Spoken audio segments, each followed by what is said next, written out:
Time will bring a real end of what's your mind. One day there'll be no remnants, no trace. One day you will remember me.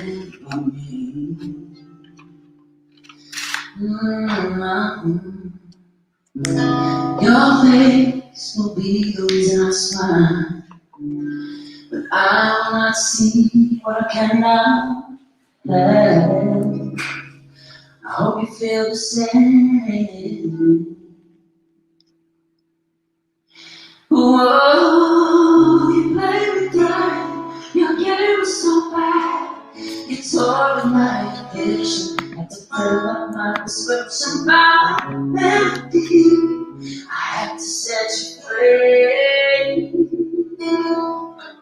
One way with me to see clearly the way that love can be when you are not with me.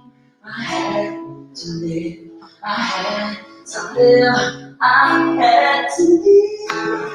If I can't have you, let me you free to rock your pretty wings, pretty wings, your pretty wings, your pretty wings of love.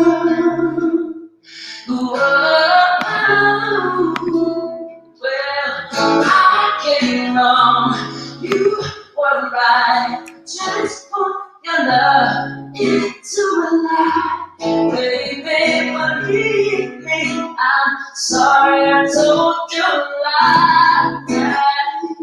Well, I turned hate into night, stuck till I cried 1,000 times. I should have showed you better nights, better times, better days. And I miss your love. If I can't have you, then I'll set you free to fly your pretty wings. Pretty wings, your pretty wings, your pretty wings. Pretty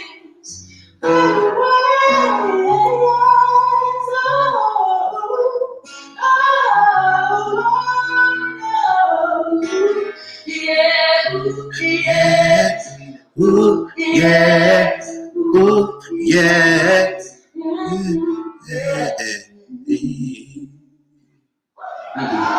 We'll do that again.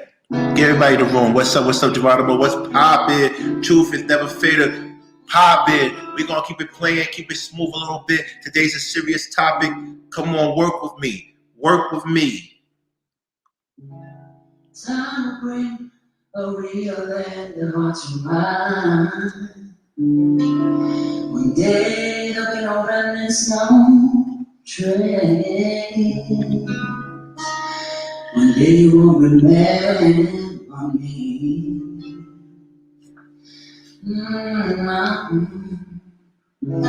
Your face will be the reason I smile, but I will not see what I cannot have. I hope you feel the same. Whoa, you played with time, your game was so bad. You tore with my emotion, had to fill up my prescription by melodies. I had to set you free. One way for me to secretly with love with you. I had to live, I had to live, I had to live.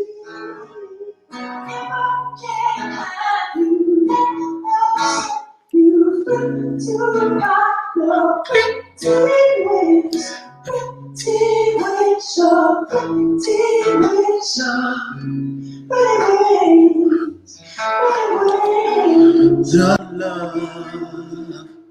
Oh, oh, oh, oh. You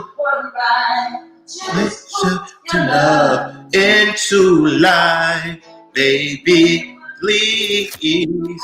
Sorry, can't do that. We live. Yeah. What? He's not there yet either. So Come on. maybe that's why he's showing. 1,000 times. You got the thing in the background. Amazing that lip sync. I don't know what the color is that, but that is it. You on stage? You need. Hello. What did you do to Nikki? This is Nikki. You know Nikki is somebody new every We want you to stay right there. You stay just like that. Tell Nikki not to come no more.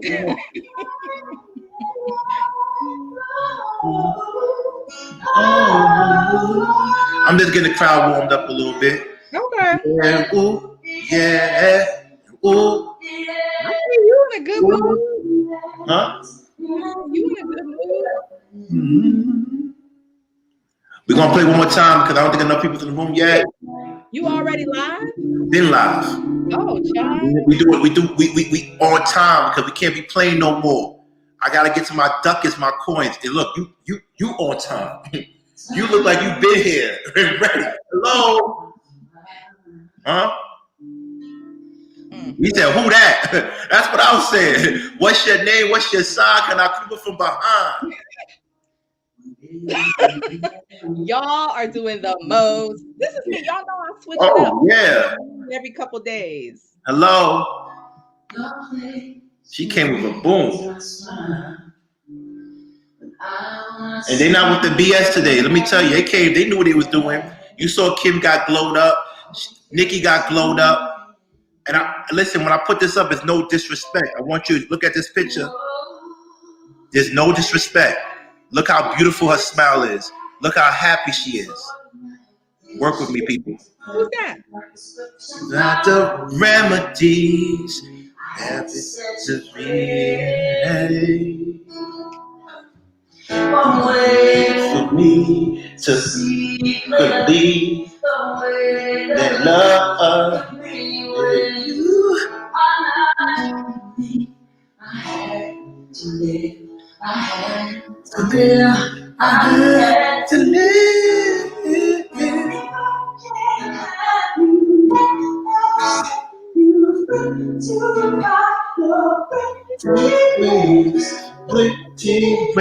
I'm not trying to get paid from this show today. I'm trying to teach today. I don't want to get paid from this show today. Okay. So some super chats. I'm not playing. Check this out. One.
We need to stop the BS. The past few days,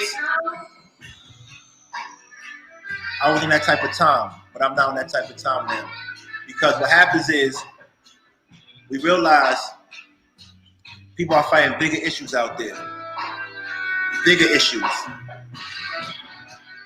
I just hope that the men show the respect that we wanted when we talked about depression.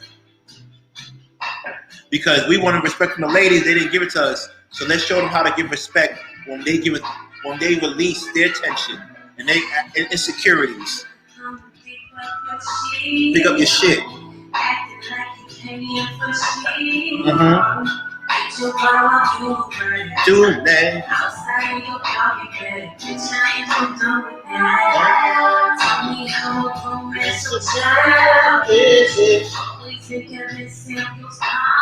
Come on.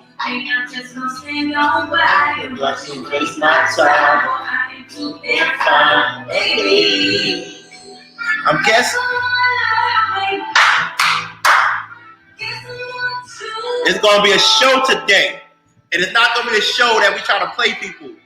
We're gonna be classy because there's bigger issues.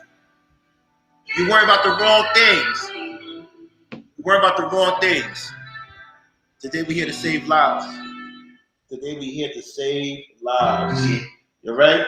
Work with me. 1 2 1 2 1 2. This is Conversations with King, and we got the beautiful Glow Code Nikki. Hello. And we want to bring on stage the beautiful Kim Up Level Approach. One time, one time, one time. Hello. Shout out to the lipstick. Hello. Everybody looking good today. They didn't give me the memo, but it's okay. I was born sexy. Huh? Listen, we're going to let this music play out, and then we're going to get to business. Hey, Sora. And also, hey, how are you? once again, this person is not to be played with. Look at his smile. It's a beautiful smile. But when you have someone that's going through something serious, I never want to joke on that person again. And I want to say I apologize for ever saying any joke about you. I didn't know what you were going through. And I don't care what your husband did to me. It's not right to talk about someone that's going through something severe. And we're going to talk about that today. Because I'm about respect. I don't care what someone does to me. My mother said respect the woman. But don't be a pushover. Come on. Yes. Mm-hmm. So you don't know, that's Lynette. Lynette Hodge. That's the wife of the other guy. Ernest Dale Hodge. Now, if you don't know Ernest Dale Hodge is E Black. Ooh. We no longer make fun of her. That's not cool. I'm laughing at Lucky, not at what you're saying. Sorry. Come on. One time, one time, one time. You know, I should have been a hype man. I think so.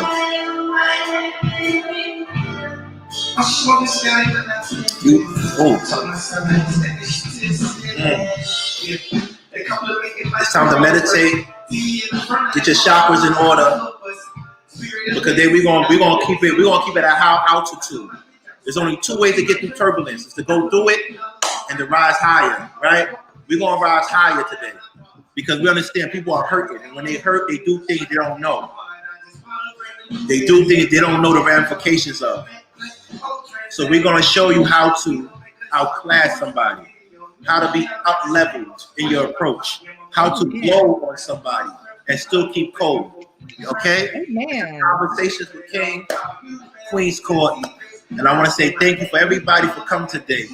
But today is going to be a day that y'all going to love. Really, really love. Yo, shout out to, come on. Come on.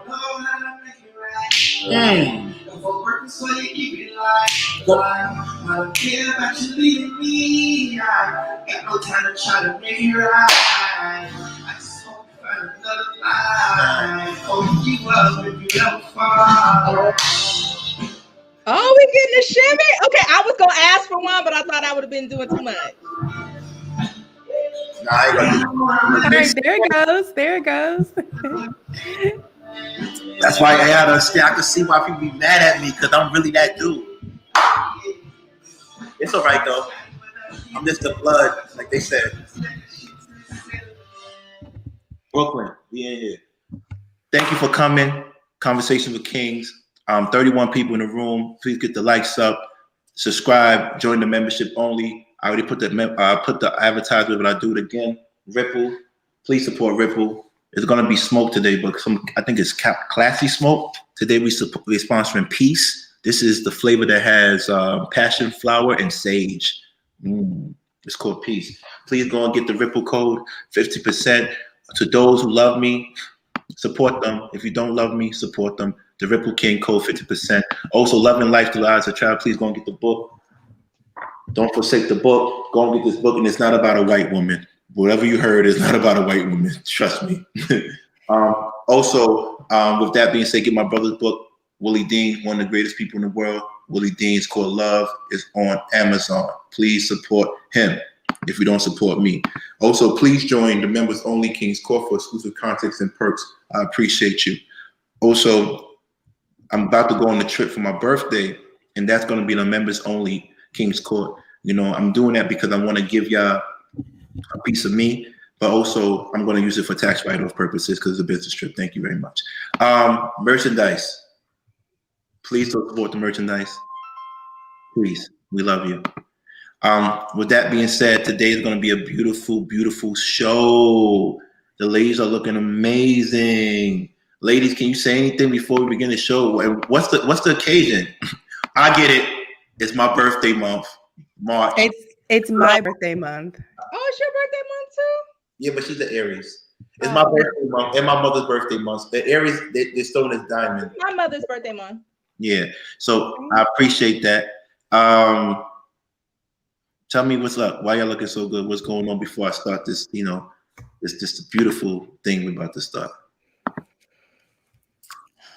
It's Tuesday. That's it. Happy Tuesday, y'all. Happy Mars Day. Hopefully we're here to have a great conversation. I think we are. The vibes are good. Thank you for bringing us in, King, with the music. You're our minister of music, I guess. So we appreciate that. But no reason in particular. Glow is just looking amazing. I feel the glow. I see it. So, you know, we're just doing what we do. Okay. Glow, talk to us. Why are you looking so good today? Let me guess. You know, I feel good. You must have won some case today or something like that. Yeah, let's say that. I won some cases today, you know, and I had a special request to switch up my look, and I aim to please. So I got it done. I got rave reviews. Okay, so I'm happy about that. That's a good look. That's a good look. It looks good. Can I share? I just, you know, I have a special event coming up in 3 weeks, March 18th through the 19th. That's the day after your birthday. That's crazy. It's called Launch Your Light Weekend. You guys, $63.33. You can join my private membership group. I got a whole content library of like top-notch grade A webinars and workshops that are facilitated by like women in my circle, like these Harvard, MIT grads who know what they're talking about. Huh? Can you put the link up? Is there a link that they could go? Yeah, I'll put the link in the chat for you guys to sign up. If you are not a person of faith, but you got a niece, a sister, a cousin, a play cousin, tell them to go on over, hit the link, join the Glow Code Collective, because it's really for women who are really wanting to vibrate higher, who want to have a closer connection with the Most High. And it's just dope. It's just like down to earth women. We're not pretending. Everybody got problems. Everybody been some places and done some things, myself included. But you know, we're trying to do better. So I'll put the link in the chat. I hope y'all come. Please put the link in the chat, and we're gonna keep it up. Can we keep it up the whole show or part of it? What do you want me to do? I mean, you can keep it up as long as you. Can I pin it? Can I pin it? Yeah, pin it. I'll put it in. I'm gonna pin it. So as soon as you send it, I'm going to pin it. And thanks for having me. We're gonna have a good time. We're gonna glow tonight. I'm feeling good. Yeah, we're gonna really glow tonight, and we're gonna definitely talk about a couple of things. Before I go into that, I want to talk about ladies. Before we jump into the subject, I'm getting it's a little nippy in here. That's why I shimmy. I don't shimmy because I like to dance. I shimmy because I try to keep warm. At the end of the day, he knows I go like this. I'm really warming up my hands. With that being said, I want ladies to understand that this show is going to be one of the shows that's going to be one of the things that you might need, like a Kleenex. We're really going to go deep into it. because depression affects women, and depression comes from several things. And I didn't realize that Black women have depression on layers, traumas on layers. And I had a discussion earlier today in Darrell's channel where we discussed the woman we're going to discuss today from a respectful place, a very respectful place. You suffered from trauma as a child, then you had trauma, then you tried to bury your insecurities and trauma in your profession, and it didn't work out. And then you felt this depression, you ran into a relationship, and then you're left not filling the void of your profession and really handling the trauma of your childhood. Black women in particular, we're talking about Black women in particular, have layers of trauma. So when you get over that adult trauma, then you got the teenage trauma, then you got the childhood trauma. Then when you get off that relationship trauma, then you got the professional trauma, then you got the spiritual trauma. There's layers to this, not levels, but layers. And us Black men today, I ask of you, please be respectful, because we want to show them how we are going to respect them when they give their opinions and their voice to the subject. Because we want to respect. We didn't get it the time when we had our show, but doesn't mean we have to be petty and return the disrespect and the insensitivity. So I want to make that clear to all the men in the room. Let's lead by example. Let's show them the compassion and the empathy that we want from them to give to us. So with that being said, don't take this as spicy, please. It's not spicy. So I said that to say this.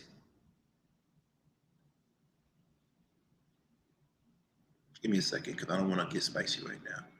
Kinghormeku lawyers have just told, they actually asked Kinghormeku, was she helping her husband or that guy that acted like he married her, was he embezzling money? And I'm bringing this up because, ladies, before we start the show, here's advice. Whoever you're dealing with, ask them about their finances and how they get money. And don't be ashamed of that, because you are liable. Especially if you're not married, you are liable, okay? And the reason I said that is because I see a lot of Black women I date. They're like, I don't want to know what you're doing. That's none of my business. How you get your money is how you get your. No, it is your business if he's spending on you, because the boys will come and get you and question you, and you know you're gonna tell, because you're not going to prison for that man you just met. So please ask them what they're doing. Right? We don't want to put you in a predicament where you're going to say something to the cops. We don't want you talking to the cops. We want you asking that man who you're dealing with what's going on with them. All right? So that was just a fun thing today. I want to get that over with, and I want to get to the subject matter. I brought this picture up today, and I wasn't trying to make fun of anybody. She has a beautiful smile. It's a picture that Darrell puts up all the time with her and her husband, and he makes mockery of her. If you see this picture and the picture Darrell puts up, it's two different women. This woman has a glow to her. She's beautiful. She has a smile. This is Lynette. This is his wife. That glow wasn't in that picture. So, me and Darrell this morning decided to go and do some research on them. Not to bash them, not to harass them, not to put them in fear, but to figure out how she looked like this in this picture, but it wasn't the same type of glow. And after we did our research, we realized his wife wrote an article. She actually wrote 2 articles. And the articles were called Behind the Spotlight, Part 1 and Part 2. This lady told her life story. And after I read her life story, I felt like a fool, because I was making mockery of a woman that went through hell and back because of my disdain for her husband. That's not mature. no matter what he says about me, no matter how he talks about me, no matter all the lies he says about me,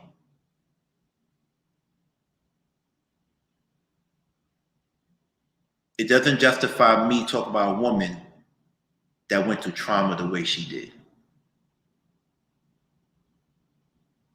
What if I said something wrong to her and she offed herself?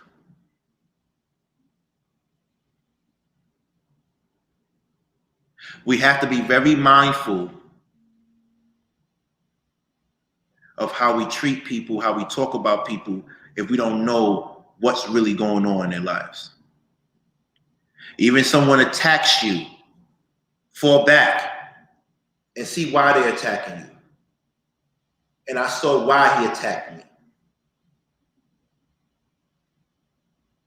Because he's hurt. He's hurt because he hasn't been there for the woman that needs the attention. And I want to encourage him to let him know, I'm not throwing in a white flag. Trust me on that. I'm just saying there's priorities. That is your wife. I want you to value her and focus on her and not on this situation, because this is only going to give you subscribers and views. This is not going to give her her sanity back, her peace back, her confidence back, her childhood back, her dreams back. This won't give her that. Me and you going back and forth is not going to give her that. You lying about anything that pertains to my life, cool. I know the truth. I don't care what the fuck anybody on YouTube says or thinks. Keep that up, post it up, put it on a billboard. I know the truth. Every gangster, every academic, every professional, every Wall Street, every doctor, every lawyer that I know knows the truth about me.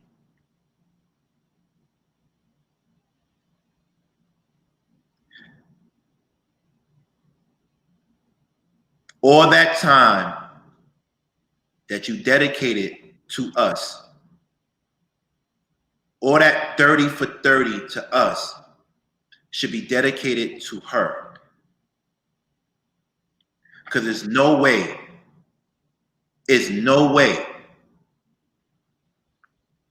she should have went through what she went through. And let me tell you something. I'll give you props. I'm saying it first. I'm giving that man props because he married her. He married her. Despite the fact she didn't want to go there, she still married her. There was things that she said in that article that let me show the vulnerability of that man.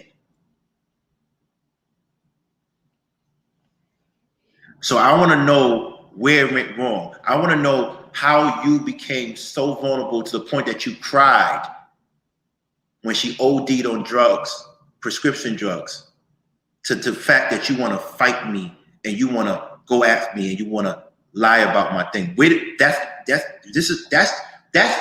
should stop. We should stop. We should never argue again. And don't tell me that was 4 years ago, 5 years ago. Because the trauma she had was when she was a child and then it was expressed during her adulthood. This is serious. And I'm not trying to use reverse psychology or I'm trying to make fun of. No, it's not. I'm not doing that. I'm dead serious.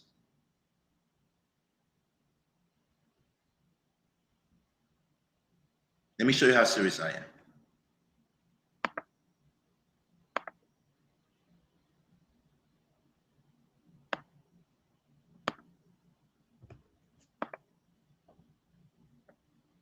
Let me show you how serious I am.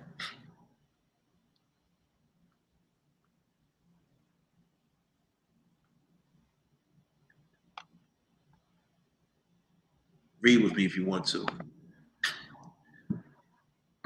These are excerpts from the article. If you don't mind, Darrell, would you post a link? Because what we don't do is give half information. I want everybody to have access to this article that she wrote to the public. And it goes, with a heavy heart, I decided it was time to take a break from the test. I knew I could not withstand another failure. The pain was unbearable. In a desperate attempt to escape, I grabbed the 3 bottles of Tylenol PM and a liter of vodka. Throughout the years, I grew an addiction to Tylenol PM, and on average, I would consume a half a bottle a day. This was a part of a journey in overcoming my chronic depression. I lay on the couch, staring at the ceiling for countless hours, waiting for the right moment to end it all. Because I believed that I had nothing to live for.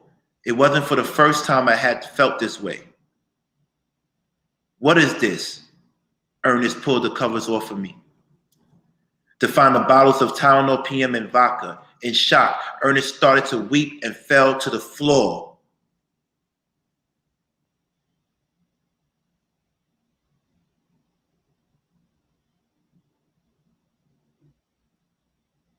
Lynette, I just don't know what to do. I don't know how to help you.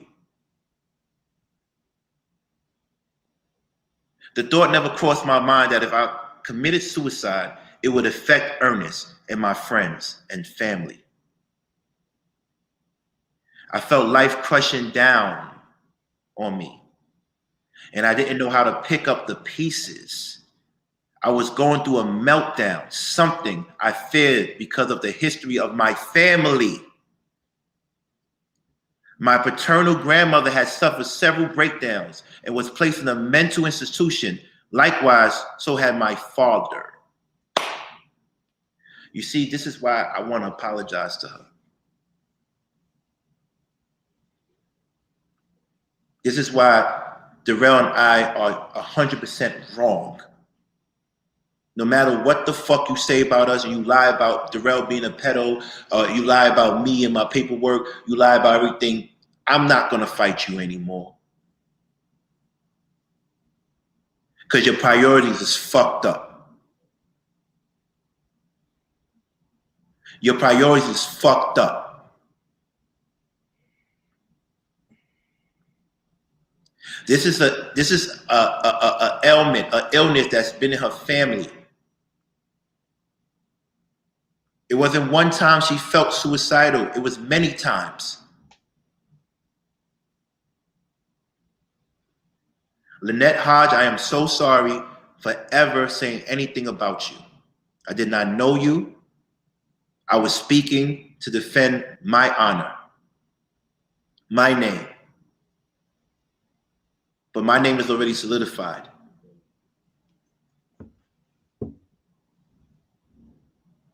My name is solid. My name is stable.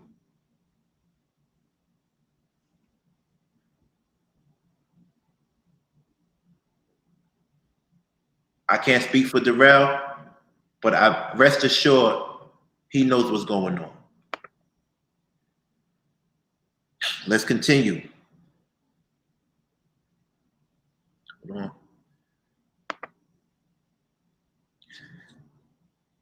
This is the story when she told about when she met Ernest. If you don't know who Ernest is, oh, let me bring it back. Sorry. Let me bring it back. I skipped it. This is when she met Ernest. And Ernest is E-Black. I want you to read between the lines, and I want you to dissect it with me and to see why we have to really protect our Black women. Not from just violence, not from just socioeconomic issues, but from mental health issues and depression.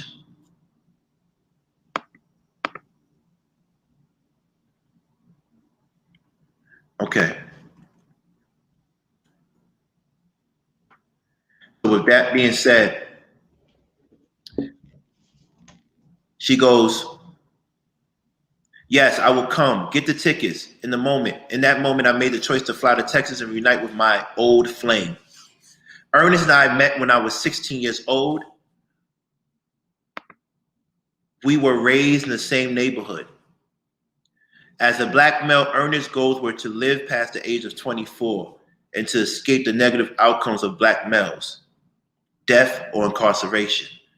So by the time he reached 24, he moved to Texas to create a better life after he eventually grew tired of my unwillingness to commit to our relationship. She had an unwillingness to commit to a relationship with this man. But because of what she was going through the abuse at home, that was her option for safety.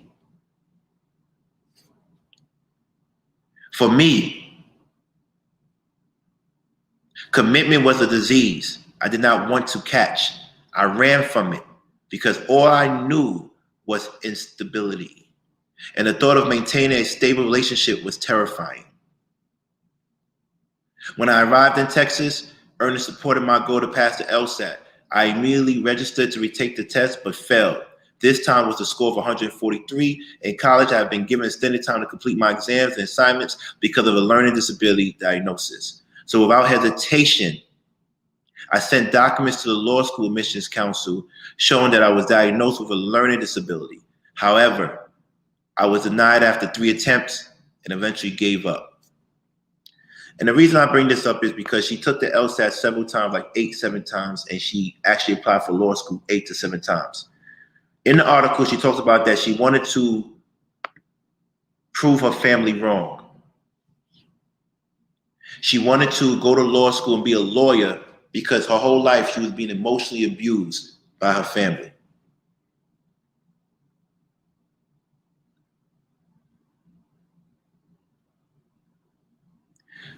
Let's no longer play with these people anymore. And let's take this seriously when we're dealing with people that have mental health issues. It's particularly our black women. Look at the layers. The trauma she went through as a child, being in a group home, mother on drugs, uncle on drugs, being called all types of names, using school as a refuge, as a sanctuary, even though she had a learning disability. Wanted to be a lawyer to prove people wrong, but every time she took the LSAT, she didn't score high enough to get into the school of her choice.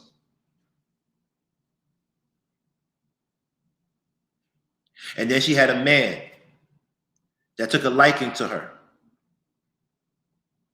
And this man couldn't be in his own community because, like she said, he was trying to escape death and incarceration, so he left and went to Texas and told her to come. E. Black did right by her, but she said she didn't want to be committed to him. She had an unwillingness to commit to him because she had a fear of commitment.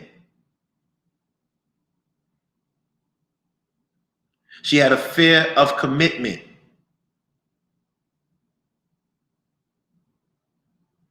Then she gets to Texas. She continues to take the exams, LSAT. It doesn't work out for her. He tells her, maybe you need to refocus because you're stressed out. He told her to put her dreams on deferment.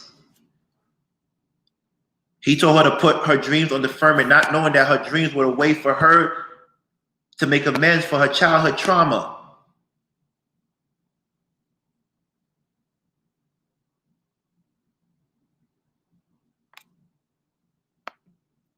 But through the grace of God, she was able to get a job with young men, young boys who worked, young boys who experienced the same thing she experienced when she was younger.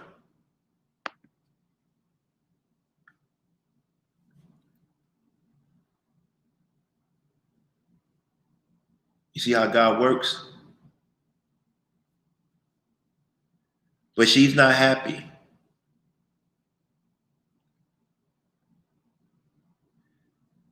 She's not happy.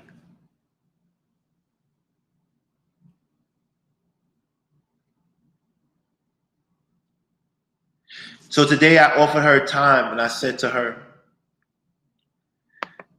If she really wants to still pursue her law degrees, I will help her because I do know programs in the law school admissions council to help young Black women with their dreams of becoming attorneys.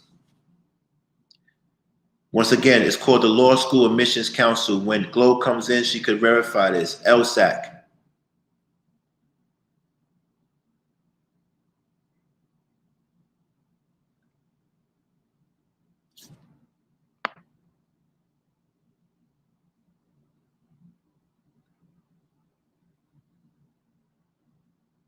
So, with that being said,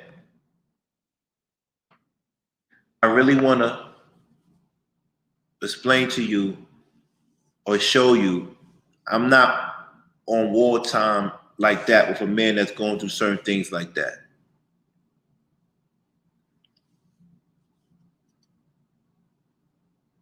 I'm not.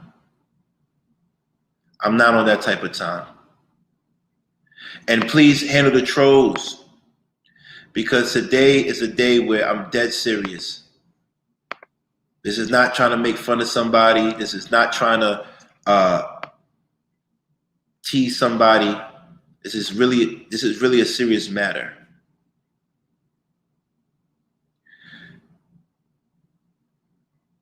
Depression.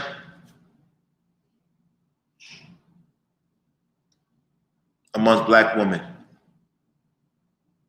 within relationships and marriages. How does it affect the partner? What can the partner do to help out? What are some ways to deal with it? Will be the discussion tonight. I think Gloco has an emergency to attend to. I'm not sure if Kim is still here. Kim, so when I said this, I don't know if people understand.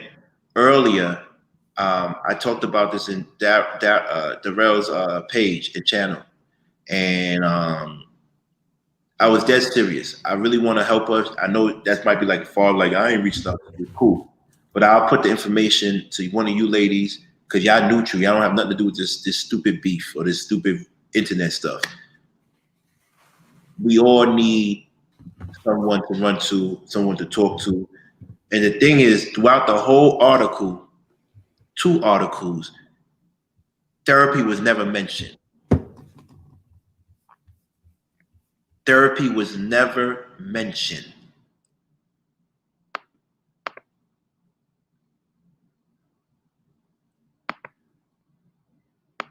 Kim, is depression within relationships? If depression, women being depressed with relationships, how bad does it affect the relationship and the partner? I mean, I think it definitely affects the relationship completely. It affects the other person. It affects the children, if there are any. It affects the dreams and the hopes of the relationship. It affects everything. Do you feel like people carry on trauma from their childhood, particularly women, from their childhood to their relationships?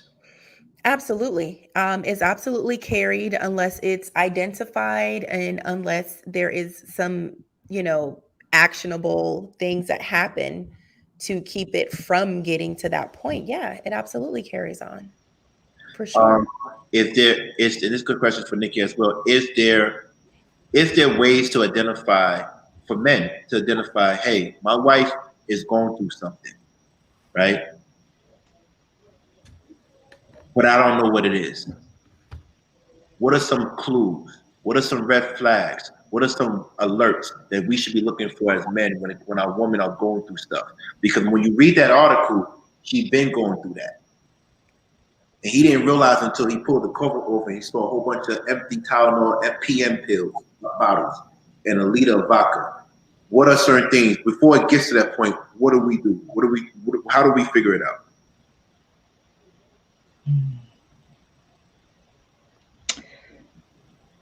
I mean, I don't know, because, I don't want to be, I'm not a therapist, I'm not a counselor, I'm not trained in that area. So I'm kind of, hesitant to be given, advice on what people should do in this area. But I would say before it even gets to that, I think it will require a man to really be observant and in tune with his partner so that you can even recognize if something different, if the mood is different, if the energy is different, if the pattern, if the actions, if the tone of voice is different. If you're not really truly connected to your partner, you might not even notice that something is different or that something going on. Like, I know I can hear in my person's voice, like even when he be trying to front like, no, I'm good, I can hear, quit fronting, something's wrong, tell me what's wrong. So I would just say from the beginning in the relationship itself to try to be as in tune with your person as possible and observant of how they are so that you can recognize when something is off. I don't know if that makes sense. No, it makes a lot of sense. I had, I'm kind of heartless now. I had a girl, Jamaican Puerto Rican girl, who was going through a tremendous amount of deaths in her family. And I told her, I'm like, well, you got to keep happy. Death is inevitable. You act like we're not all going to die. And it seemed like after reading her, I feel like I'm a little bit insensitive. Am I? I don't know if insensitive is the correct word, because I don't think it's like you just don't care that she was going through something. It's just no, it's not that I don't care. It's like we know our parents are getting older. People are getting older. Why do you act like this is not going to happen? Well, people deal with grief differently. Right. And I think you just have to respect other people's, process. Because I tend to have that mindset myself. Like, there's a certain natural cycle of life that we should all at some point be prepared for. But that's me. I can't tell another person, how they should grieve or how long it should take them to get over something. That's not my place. Everybody has their own, process. Kim?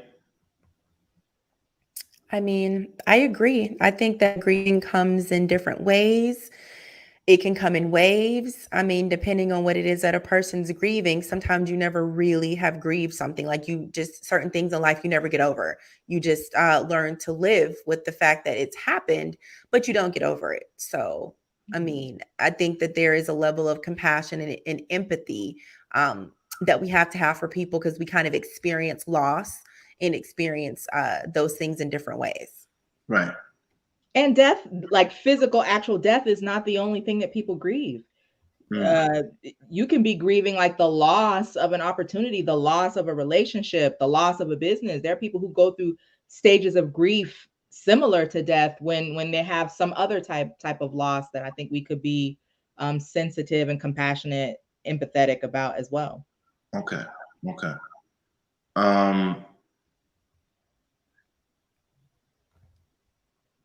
Where does it start? Can you hide your childhood trauma through school and education? Because I see a lot of Black women, they have trauma, but they excel in school. Is that a common thing? I think that's a person thing. I think you even see that with people who immigrate to this country. So we'll take it off Black women for a second. I think it's a people thing. I mean, sometimes you do need one positive thing in your life to kind of serve as a distraction, to kind of keep you not thinking about your personal stuff. And then sometimes you look at school as a way to remedy the personal things that you're going through.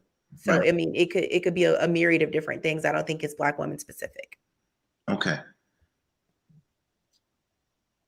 Burying your trauma in your school and your profession, trying to hide your insecurities with workload. Is that common amongst Black women, modern day Black women? Well, I agree with Kim that I don't think that busying yourself with work or other achievements is specific to Black women, but I do think that there is a possibility. I ain't done no study, I ain't got no statistics, but there is a possibility that Black women in particular take that route because we don't have many other options. And for I just can speak in my experience, my counterparts when I was in college, if they had a bad day or they were crying or they felt like they were going through something, Their father could swoop in with the trust fund to send them here. They had money, they had resources, they had other things to kind of support and help them. Whereas oftentimes Black women, it's like, we out here dolo, like nobody's coming to save me. So therefore, I got to put this H on my chest and handle it, which oftentimes it could mean, okay, I got to go to school. I have to get out of poverty, because oftentimes a lot of this trauma is born out of poverty-stricken situations. So for Black women, it's like, the way for me to escape this trauma is I have to escape this poverty. Ain't nobody swooping in to take my daddy ain't here. I ain't got no husband. I'm out here for self. So let me go get this degree. Let me achieve and work so I can get out of this situation that is so prone to trauma, that being poverty. So I ain't got no study. I don't know. I'm just speaking on what I've observed, that could be one of the areas why we think it's just like a Black woman thing. It's because Black women are in a very particular situation culturally and historically in this country. Is your male partner or husband responsible to help you get out the particular rut? Well, if you're married, you're responsible for each other to assist and help each other. Now, that doesn't mean that your spouse is going to be able to cure the situation, but they should definitely be involved in trying to help you come to a resolution or seek the treatment that you need. We had Katrina. She said the complete opposite. She said, I think I posted up before, I won't post up again. My father divorced my mother because she was severely depressed because of trauma in her childhood. He did not want to leave her. He just didn't know how to help her. And I know me in the past, if someone had too much trauma, I'd be like, you know what, I really can't help you. And I don't want to waste the one life that I have trying to help you. Is that selfish? I mean, what were your vows? What did you promise you were going to do? I mean, they weren't my wife, they were my girlfriend, but I mean, that's why I said relationship and marriages. Are we responsible? Are we responsible? Are you going to gamble with that one life to live to help someone heal? I mean, if you have a spouse and you've taken vows and you're married and that person hits a rough spot and you just like, as soon as it gets rough, you like deuces because I only got one life to live, I think that's super whack. The girlfriend boyfriend situation might be a little different, maybe, but specifically, what makes it different? What makes it different? Because you haven't taken a vow to be with that person better or worse. You haven't made a promise. Y'all are just girlfriend boyfriend. You could just be kicking it. Like, I could just know you 90 days. I could just know you 4 months. That's different than you being my spouse. To me, anyway. Yeah. I definitely think it's noble for the person to be there. And I mean, it really depends on the type of situation you're experiencing, right? You know, maybe you're experiencing the loss of a parent. Maybe it's the loss of a job. Maybe you get really sick, something like that. I do feel, though, that you have to draw the line, because simply because you're a spouse doesn't necessarily mean that there are things that your significant other could experience that you could actually help them with. I think maybe instead of doing the heavy emotional lifting, the help that you can do is to support them getting help from a professional and putting them in the position, either financially, time-wise, whatever, to go see someone, to maybe even go get checked in somewhere for a little while. That's kind of where I think a spouse should be, even if that spouse is, you know, has a background in mental health. You can't treat, you know, your partner. So, I mean, I think that there really is only so much a person can do in support, because you got to make sure that person's getting the help they need. So I would say financial support or something like that, but just actually like if there's an issue, some type of mental health issue, severe depression, so on and so forth, if you don't know how to help them, what can you do? You might just be harming them. You might just be prolonging their situation and prolonging them not getting the resources that they actually need, because you're trying to do it yourself, but you can't do it because you don't know what you're doing. He wept. And he said, I don't know how to help you.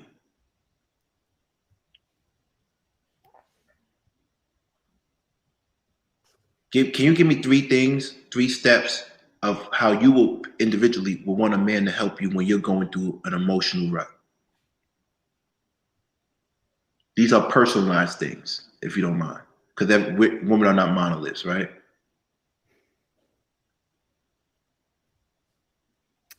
I mean, I would want There's him no fellas that to, are interested because that shit is documented now. yeah, I think I want him to, be kind. There might be things if I'm in an emotional rut that I'm responsible for that maybe I'm not doing. Not major things, but maybe like small things that I'm not doing. Just kind of be empathetic about that, at least, for the time being. I think the support would be, if I need some additional financial help seeing someone, or if I need to go get checked in somewhere or something of that sort, kind of helping me with that. But just really being supportive, mostly kind words is what I think I would need. And them just understanding that it's not their job to fix me. I have to fix myself. I have to go to someone who can help me fix myself. It's not their job to fix me. I think that would be the most important or most helpful things a person could offer me in that situation. Glow? For me, if I was going through like a mental health issue, I think I would want my spouse, my partner, first and foremost. If you don't know what to do, that means you need to consult a higher authority. And I mean the Most High. You need to be talking to God. You need to talk to Him and wait to get some instructions. Right. You need to be in your word so that you don't end up down this rabbit hole with me. You need to speak life over yourself and over us, over our family, over our children. I need you to, like Kim said, be kind and compassionate, patient, and I guess listen. Really listen to what I'm saying, and maybe sometimes I'm not saying it out of my mouth. Listen to what I'm communicating to you, and not just with my words. Yeah, but rule number one: listen. Right. We need this marriage got 3 people in it. One of them is God. So if you don't know what to do, then you need to be contacting somebody who do. All right. So Terry says, I'm not sure responsible is the right word. No one can be responsible for someone else except children, in my view. I do get that a lot from my Black woman. I get that, where I'm not responsible for you financially, right? You tell men that, right? Are men responsible for women emotionally? For their woman? Responsible? No. I mean, I think the person, again, when you're in relationship, you should contribute, you should do certain things, but I think saying that they are responsible for your emotions is also making them responsible like for your happiness, and you can't put that weight on anyone. You need to be happy within yourself. You need to be your foundation within yourself needs to be strong. If an empty cup can't pour into another person. So no, I don't think your spouse is responsible. I think the responsibility they have is to try to keep you at the level that you're at, right? And not pull you down, but responsible for emotionally building you up. No, that's not their responsibility. That's the individual that is involved in the relationship. Right. So this is why I keep on saying he wept and then said to Lynette, how I don't know how to help you. So he basically took a responsibility that wasn't really his.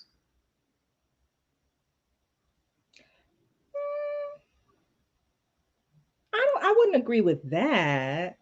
I mean, like I said before, it's not his responsibility to cure her mental illness. But as her spouse, if we're spouses, we have a duty to assist one another with whatever should arise. And sometimes that assistance is, I'm not qualified to do this. So now my job is to find someone who can. My job is to find someone who does know how. So I can't do it. I get that I can't do it. So I'm gonna tap out. But that tapping out don't mean deuces. Figure it out on your own. I'm out because I got one life to live. Tapping out means I'm not qualified. I don't have the skills. I don't have the bandwidth or the range. So let me go find a professional or someone who does. So I don't know if responsible is the right word, but I definitely think if you are in a marriage and you have entered into a covenant with another person, knowing that life happens and there's a possibility that any one of us could have a mental health issue, you should know that going into the marriage, and you sign up for that. You have a duty to try to assist, aid, help. So I get the frustration of not knowing how to help someone, but just because you don't know how to do something doesn't mean it doesn't need to get done. You need to try to find someone who can help. You can't just throw up your hands and walk away, in my opinion.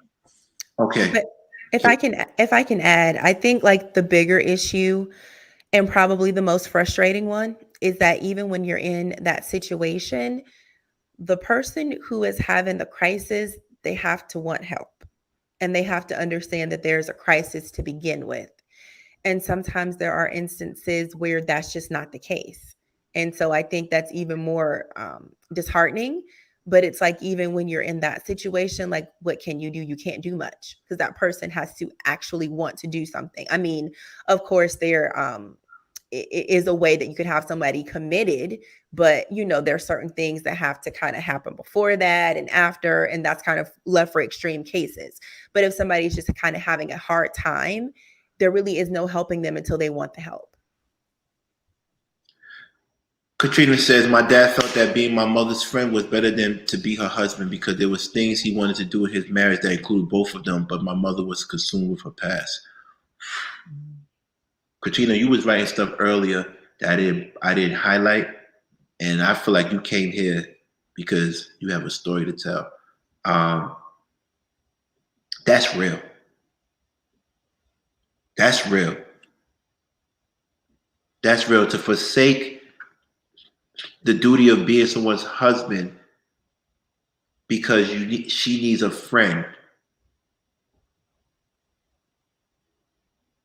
Is that selfish or is that altruistic?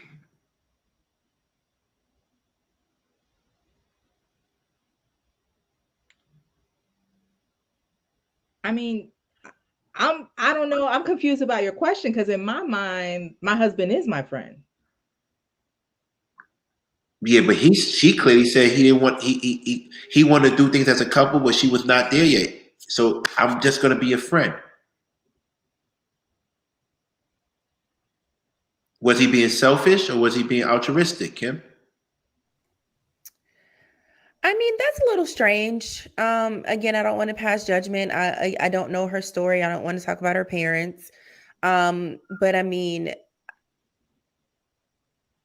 I think that if that's your spouse, like Nikki said, like, that is also your friend. They also actually could probably help you more, because when that person's a spouse, like, they could also like be your power of attorney or just whatever. I'm just thinking kind of on the legal standpoint of how having a spouse in that situation could probably be more beneficial than having a friend, because your spouse could actually make decisions on your behalf. The comment is gone, but it said something to the effect of the father wanted to be a friend because there were certain things that he wanted to do and he couldn't in the marriage. So it definitely seems like he put his needs and his thoughts at the forefront of making that decision. And I mean, that was his decision. Who needs to say if it's right or wrong? But it definitely seemed like he wasn't necessarily only thinking about her. He definitely put himself in that equation as well. And I mean, when you're in a certain situation, you got to, do what you got to do. And I guess that's what he felt he needed to do. So I don't know. Do you think women get married or have relationship with men when they're not fully healed in hopes that love will help them get healed?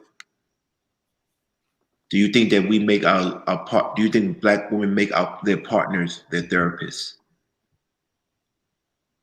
I don't think so. I think Black women actually end up being the Being the therapist. therapist. Yeah, Yes. I think that's kind of what you guys were talking about a couple weeks ago. No, I don't think we're looking for the support and the therapy. I think we actually end up being the person who is a therapist.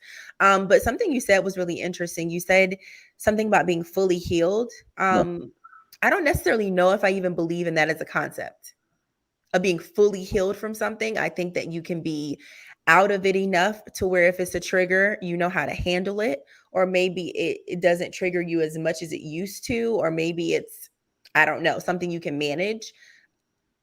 I don't know a lot of things that people can say they're fully healed from. I mean, I believe in the power of words, so maybe people are saying it, but Right. actually like fully healed, I don't know that anybody's fully healed from anything. Right. So I think we're healed enough.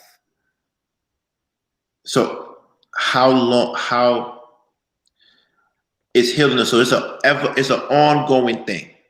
This is never going to stop. I would think so. I mean, I think it would get less and less hard. So it's not like an uphill battle the entire time. But I mean, people I have known and seen who've experienced some very tremendous heavy trauma.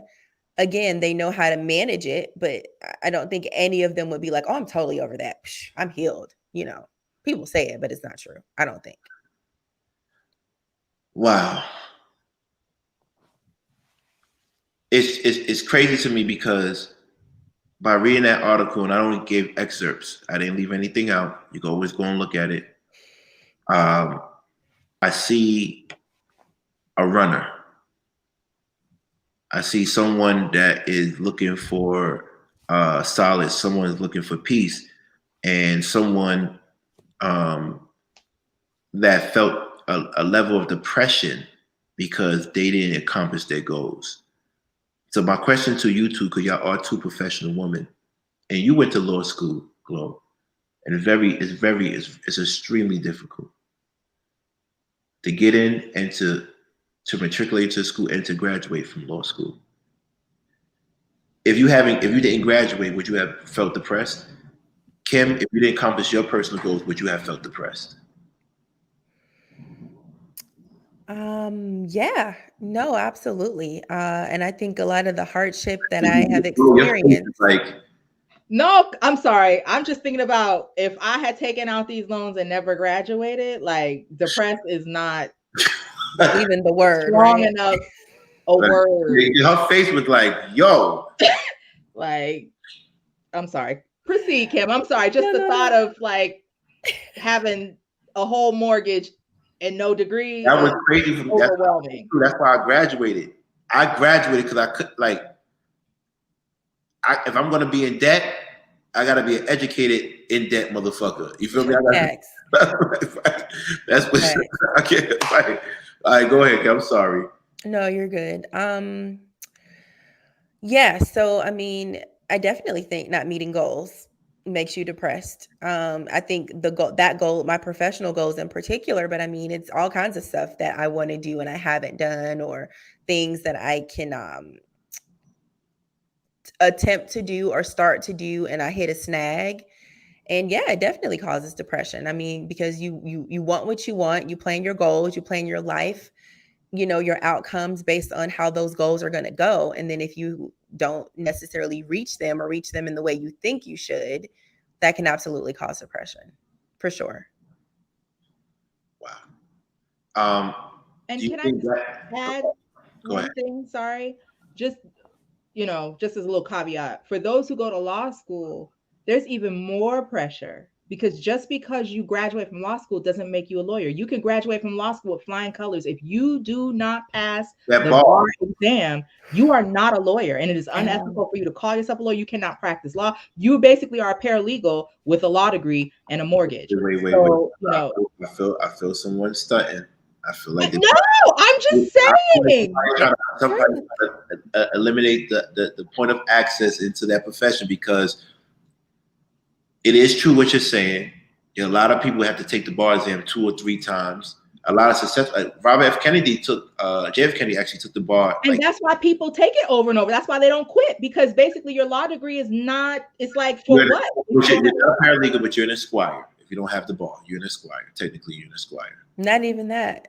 No. Yeah, you don't get to put only people who I know who use esquire are actually attorney. You're a JD. Yeah, you get to put exactly. JD. You have a doctorate degree, so I mean, you could maybe, I don't know, work in corporate if you don't pass the bar. But you're not a lawyer. You're not a lawyer. No. Wow. Okay.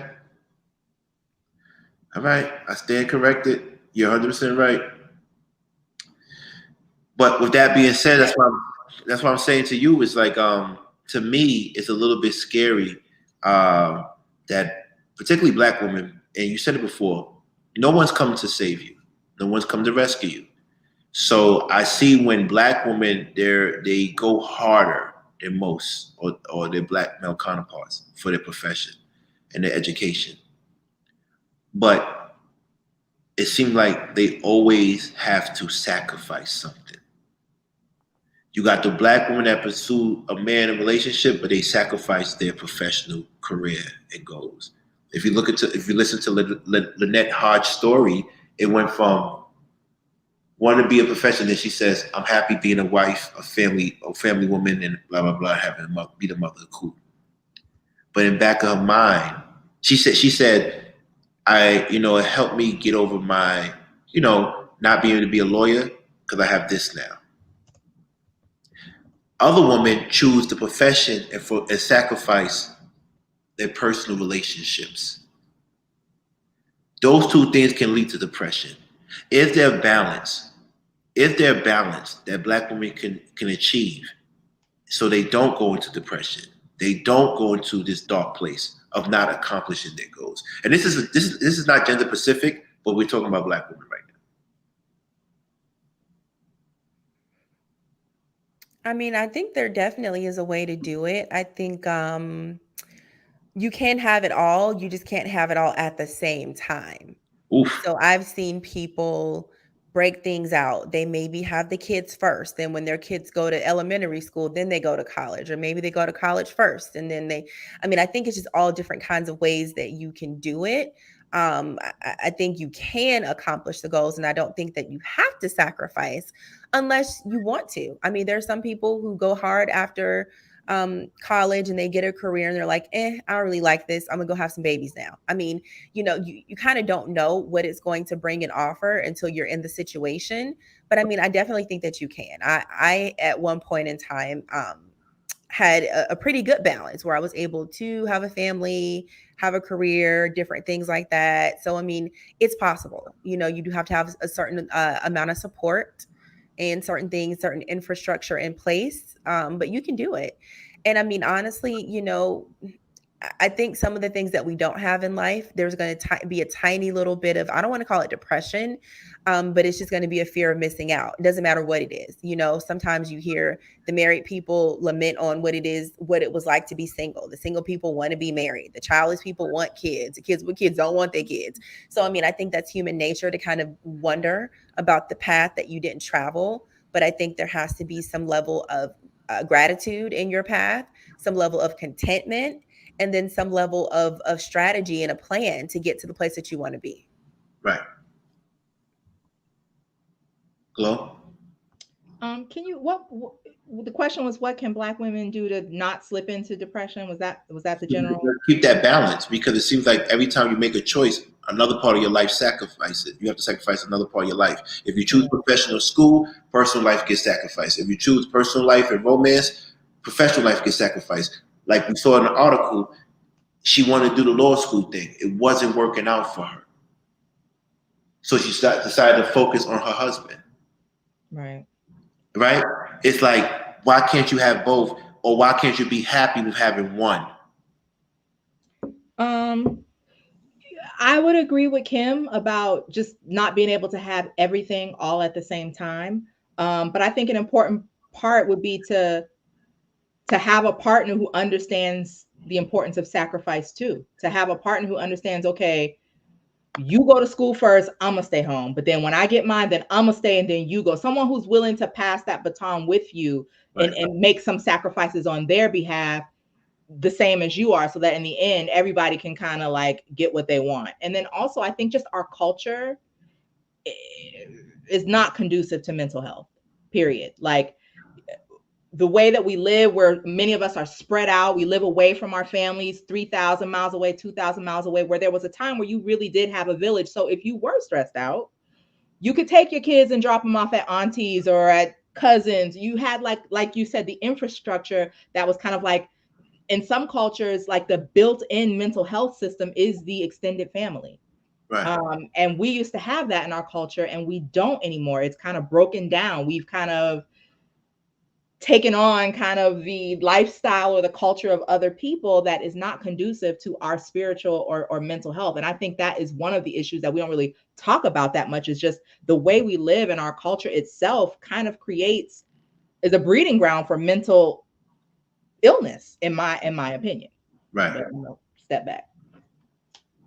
Well, you keep on alluding to the fact that most of the time when Black women are depressed or have anxiety, is because of poverty or socioeconomic reason. It is, and it extrapolates out into so many different things. Like, okay, so I couldn't imagine. I know women who are working full time. They have 3 children. They're single mothers. You trying to take this one to basketball practice. This one need new cleats. You got to be at work. This one need help with homework. This one is, has asthma and needs medication and got to be at the doctor's however many times a month. And you're trying to manage this and do this all by yourself. That's not normal. It's not supposed to be that way, which is why it weighs you down, because how could it not? And I just think the breakdown of our family, the breakdown of our communities, is just really causing an amount of stress that's not normal. And again, Black women, how many Black women have lost a father to violence, a brother, a nephew, a cousin, a best friend, a son? There are women out here who have lost multiple children, who have predeceased them violently. That's almost normal. How are you not supposed to be unstable after you've buried 3 of your sons? Like, can I be a hardball right now? Can I be go ahead. a stickler? All right, let me be a stickler. And I'm gonna go back to the article. She couldn't control the life lottery. Mean that you don't know who you're born to. You don't know what family you're born to. That's the life lottery. Whoever you're born to, that's what you got to deal with, right? I could have been born this handsome Indian guy in the Ocean Desert, or I could have born this handsome African guy in Brooklyn. You know what I mean? I just know I was gonna be handsome. I just don't know where I was gonna be born. I was just born, right? So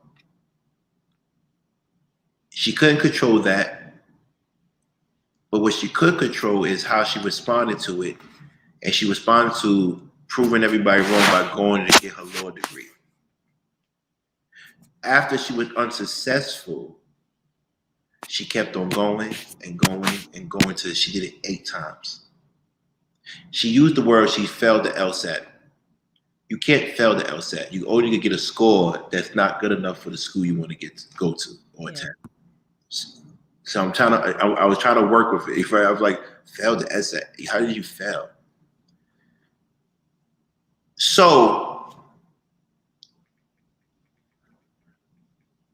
was this depression self-inflicted? And I don't want to be seen insensitive on a sense of entitlement. Like, I want to be a lawyer and I'm not a lawyer, so I'm mad because I didn't get what I want. You know what I'm saying? Like, is that like most Black women where they don't get their goals? And I've been in a relationship with women that if they didn't meet their goals financially, or they didn't get the job they wanted, or the car they wanted, or the house they wanted, their whole energy is off. How much is this depression and anxiety based on materialism or worldly things? Or is it really something that's a chemical imbalance, or something that childhood trauma? That I agree, childhood trauma. Chemical imbalance, I agree. But a lot of the depression and anxiety I've been seeing with the women in my life is based on that they're not where they at when they want to be with it. They're not where they want to be, when they want to be. That's what I get a lot. Am I wrong?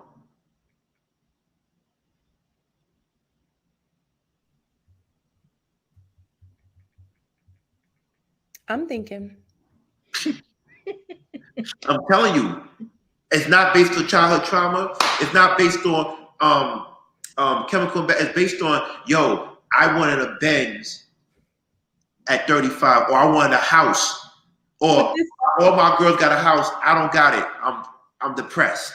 This is what I'm saying. This is part of this culture that we live in and that we have bought into, where your esteem or your value or your worth is somehow connected to or founded upon your financial status or your buying power or what you have on things, as opposed to who you are as a person and your character and things like that, things that are priceless, that are invaluable. We have placed value on external things, and then we're on social media and we're constantly bombarded with all of this brainwashing of what you're supposed to have and what everybody else has, and everybody else is happy and you're not. It's all part of what I keep saying is like this breeding ground for mental illness, and we just need to get back to the basics of things that actually bring true joy. Because the thing is, then these people get these things and they're still not happy. They're still not satisfied, because no matter where you go, there you are. And if you still are a person that is void of character and truth and like some type of spiritual grounding in who you are, no matter if you got the house, if you became a lawyer, if you got the private jet, if you got the house in Bali, you still not going to be happy, because you're still you. And I think that is the fundamental problem. It's not the stuff. It's what's missing, the emptiness inside of us that we're trying to fill with everything except what can actually fill it. Yeah, I agree with that. I think materialism is a really, really big thing. I mean, we can just look at just who the largest consumers are. They're women, right? I mean, it's a stat, but I think we have to kind of dig deeper, right? And even if we just take it off women and we just look at people, if you think about it, we all want to be esteemed. We want to be loved. If we spent some time learning something, we want to be heralded by what we learned, right? We want people to say, hey, I want to go to her for help. Hey, I want to go to him for help. But the way society is set up is that you have to look and appear like this person for people to take you seriously. And it's so to the point that there are people who can put on certain things and say certain words, and people are like, oh, they must really know what they're talking about, and they don't know what they're talking about at all, right? So I think the scales are a little bit tipped there. But yeah, I mean, I think it goes a little bit deeper than, I don't have my Benz, I don't have my house.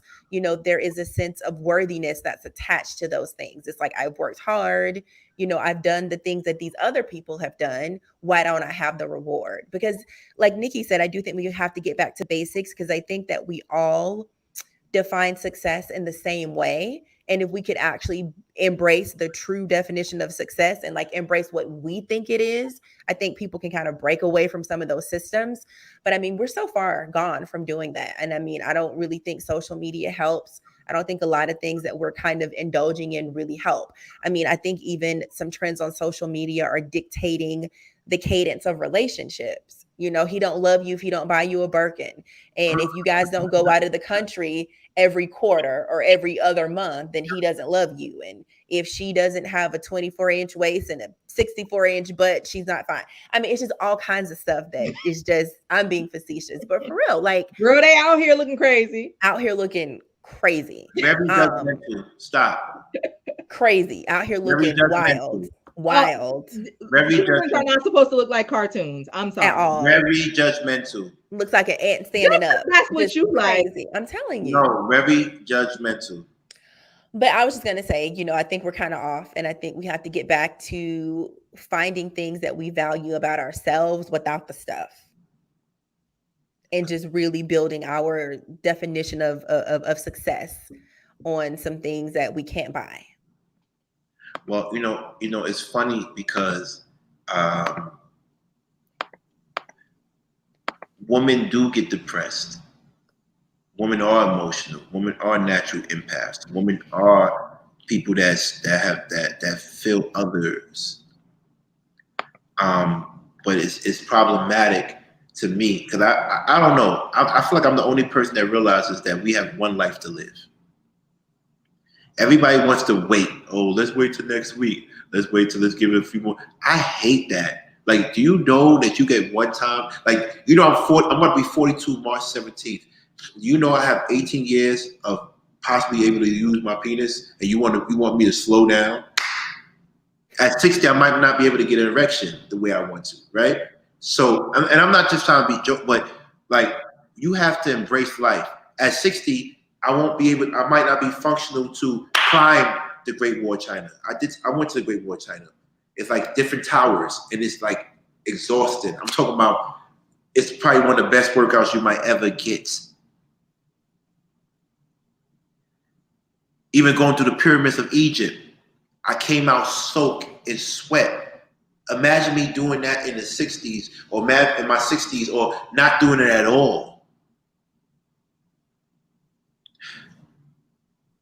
It's like, I really want people to appreciate life, and I really want people to not be in darkness when it comes to achieving their life goals. And depression is so real nowadays. People are not, particularly women, they're going to this slump, a real slump.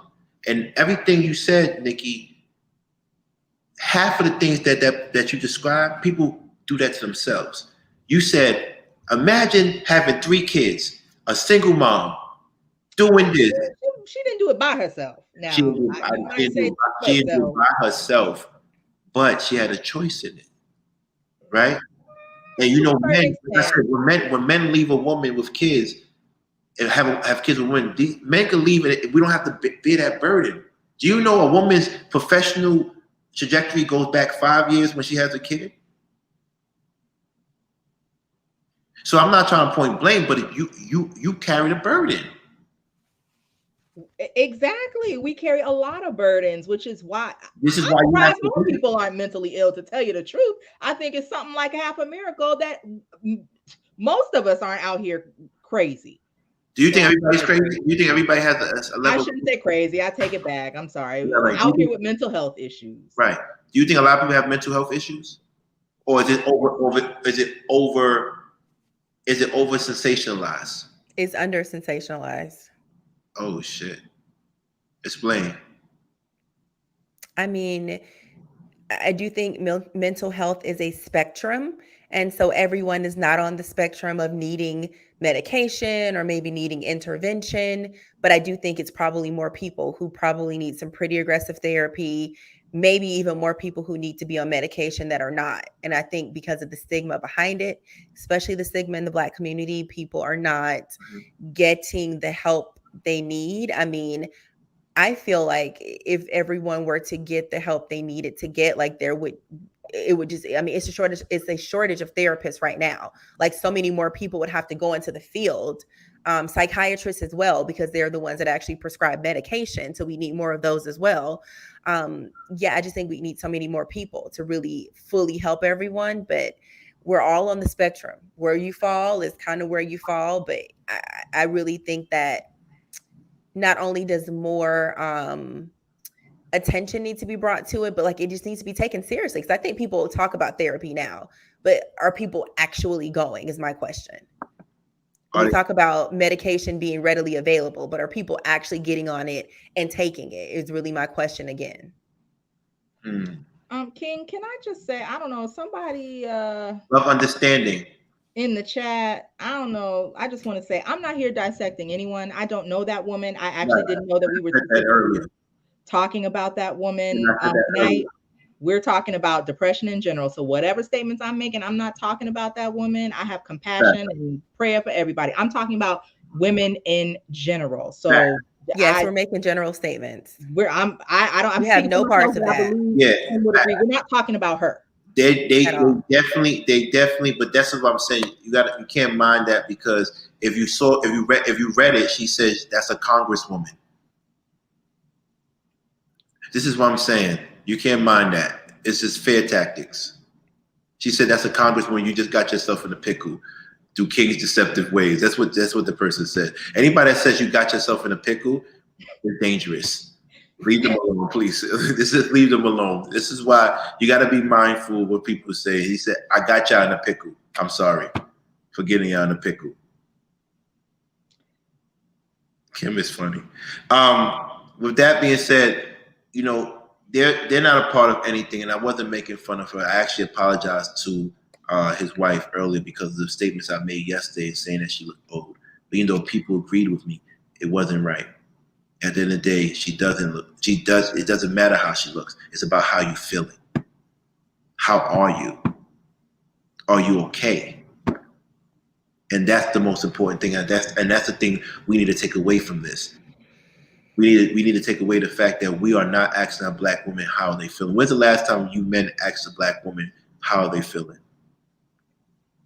When's the last time you heard a random man that you haven't slept with or you know in a family member ask you how you feeling, Kim and Glow? It happens often enough. Oh, they ask you how you feeling? Are you okay? Wow. Yeah. Glow has another. I think she has a different experience because she just made a. I mean, not necessarily if I'm okay. Yeah, not like a hello. You know how? Because you from the South. That's why. So the South is a little bit more nice. Hey, how you doing? I'm talking about like asked you, how's your spirit? Did someone ever ask you, how's your spirit? You get what I'm saying? I have to say that don't really happen like too often. Like on that level, like how are you like for real? Not just the surface, like, oh hey, how you doing? But like a real like, no, how are you? That I wouldn't say that happens often from just a random person. Okay. Kim? Well, not a random person. There are people in my life that check in. Random people. I don't talk to strangers, so Stranger danger. stranger danger. But why does everybody trust you? Me? Yeah, everybody. Child, I don't know. I'm gonna close my doors. I'm not admitting any more. I'm not admitting any more patients. Right. She said, no more strays. No more. Well, I have those conversations with random men and women all the time. It depends on how the men act. You can tell if they stage is genuine without looking for a return versus someone hitting on you. Do men only care about the woman they're having sex with emotionally? You tell us. Yeah, I mean, I listen. I can't spread my love if I'm not having sex with you, or we're not making money together, or I don't know. I don't know how to. I don't know if it's my place to ask you how you feel it. Right? You got your husband for that. But I feel like men are kind of taught to do that though, right? Isn't it that kind of goes along with the friend zone conversation, right? Like if a woman is taking too much of your currency, which is your time, Hello? if it's not any other kind of something going on, then something needs to happen. So I would say by and large, men are probably not super consumed with the emotions of women that they are either not sleeping with or not creating some type of foundation for. So if it's not your wife, your girl, your sister, or your mom, probably not. And that's fine. I mean, men can decide how they want to spend their time. It's their resource, but I don't really see it.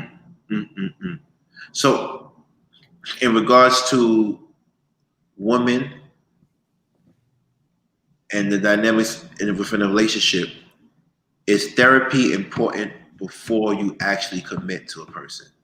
Because everybody say, "Oh, go to therapy, couple therapy," but people don't do that. People don't have those conversations. People say, "Well, let's pray." No one talks about therapy. How do you bring that conversation up to your lady? I mean, I don't necessarily think it should be a difficult conversation. Have you went to couple therapy? Have you ever went to couples therapy? Nope. So but I would. How is that a difficult conversation if you've never been there? Nobody ever asked me. If they did, I'd be like, okay. But Why did you refer it? Why didn't you say let's go to couple therapy? Because listen, I was trying to get out. I wasn't trying to therapize nothing. I was trying to exit. What about you, Kim? I tried. With all the lovers in your life? All. Oh, okay. Like trying it. Like the one or two with all the lovers in your life, or no? Oh, you're being presumptuous. In the most serious relationship I had, I tried, but it did not work. I mean, both people have to be willing to want to do something like that.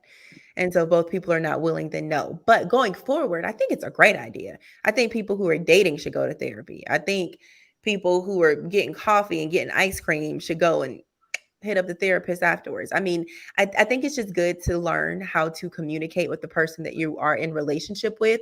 It doesn't have to be like an every week thing, whatever, but like I think it's good to have that outside resource, because it's amazing being a third party and like listening to two people talk and kind of seeing how they're missing each other and missing the point.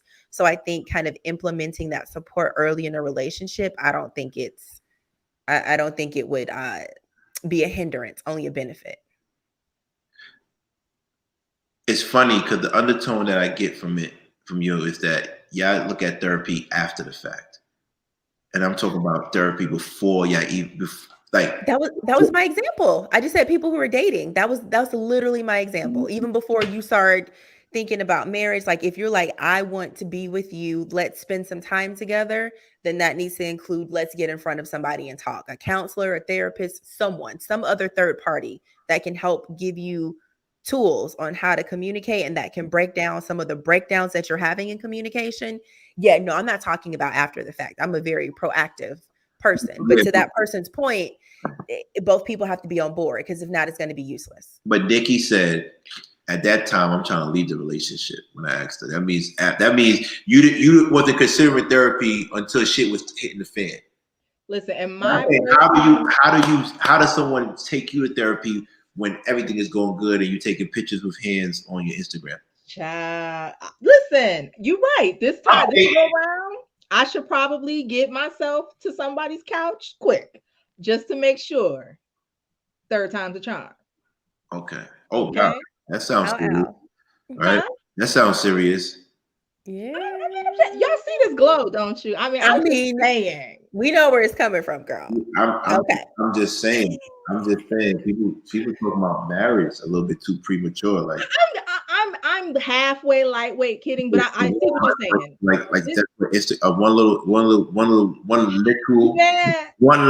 little IG picture means you getting married now. This is crazy. Listen, let's hope. Let's speak it into existence. Yeah, that's what it means. Let's hope. I'll be 44 this year. Right. Nobody got 2 years to be figuring it out. Come on. This train is leaving the station. But see, that's a recipe for disaster. It is not. No, it's not. You got to give him 2 years. No, you don't. You're crazy. No, you absolutely do not. I'm sorry. I don't know his age, but I get it. So he's going to spend the remainder of his 30. He's going to spend the last 30 years of his life off of a 6-month decision. They don't even do appraisals for property that quick. Plenty of people do it. People date 10 years, get married and break up. People date 2 weeks, get married and stay together. Like it depends on what depends on what you're doing with your time. I think we get very caught up in this whole time frame situation. Like if two people are decisive, there's no guarantee in a relationship. The best you can do is the best that you can do. Let me ask if you're going into it. Like Kim, let me ask you a question. Sure, go ahead. How long would it take for you to know that man is your husband? I'm intuitive, so I know things very quickly. Now, it's a difference in knowing it, and it's a difference in accepting a proposal from a person. I think, 6 months to a year is a decent amount of time to really ascertain someone's character, someone's intent, do all the checks, do all the things. That's my opinion. See, that's funny because you could know he's your man, but then he has to propose to you. Of course he does. I'm not proposing to anybody. What's funny about that? Come on, King.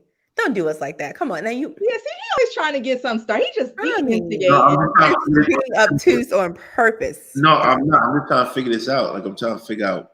You know what it is. You don't have to This is crazy. Like this is so crazy to me. Like this is the stages I'm talking about. As soon as Glow gets her little boo, lickle boo, right? Taking lickle pictures on IG, right? Then she glowed up. And then when she gets married, she's going to go back to just being chill. No, I'm not. She's going to go up from there. This is why we get depressed, because y'all don't keep that glow throughout the whole marriage. No. Listen, if you keep me glowing, I'm going to glow. Wow. See, that's like That's ambiguous. What do you mean? How do you keep glowing? Like what? The same way you doing, you being all like the way you is right now. Keep being like that, and I keep being like this. And that's how it's supposed to go. That's like you give you put the energy out, the energy comes back. Like people respond to what you're putting out. So yeah. Y'all girls is full of shit. I'm gonna be honest with you. Y'all full of shit. Yeah, I just pray for that guy you're talking to, Nikki. You said what, huh? I want to pray for that guy you're talking to. What? I pray for him too, and I pray just I pray for him. Why? Because you just said, listen, I'm not waiting that long. So I told him that. Yeah, but you're gonna replace him quick. He ain't going nowhere. No. If he just say by chance, this is what I'm saying. If by chance he doesn't do what he has to do, you're gonna replace him quick. And to me, that makes me, if I was in this situation, I'll be like, damn, I'm not special. You ain't special enough to be wasting my time. Ain't nobody that replaced. Huh? I don't understand the logic there. I don't. So I'm supposed to mourn for 6 months and wear black for 6 months, like it's 1862, to mourn this relationship ending just so you feel good about yourself. Hold on. Woman agrees with me. Hold on. She agrees with me because like you're like, I'm Nikki. If you don't step up, I'll get somebody else to do it. That's not right. Why is it wrong? But that's what men do. That's what you do, King. If a woman doesn't step up and do what she needs to do, she's out of there. Like, why are you speaking for men? We don't do that. I'm confused. Oh, okay, I'm very confused. Okay, so you're patient, King, and when a woman's not doing what she needs to do, or she doesn't look a certain way, or not doing all the things, you're just gonna be patient. For her to get it together? I mean, extremely patient. No, I'm gonna get the woman the way she needs to be. No, but what I'm saying is that okay, we're not. That's not even our topic, King. We will table that and talk about that another time. You about to step into it, and you about to get real deep. It's all on your shoes. Yeah, I'm trailing it down the hallway. Yeah, I'm just saying. Nikki, it's not fair what you're doing to that young man. I'm bringing light and love and joy and happiness to his life. You're giving him an ultimatum to get it together quick. How you know he ain't the one telling me I'm ready to go? How you know? And she's just publishing her timeline. She's being honest and upfront. Isn't that what you're supposed to do? Come on now. This is freaking crazy. Like he can either say he's cool with it or not. I wish a woman would tell me. If you don't get it together at this time, you out of here. But who says he don't have it together? But he has it together. That's why he's there. He has it together, obviously. No.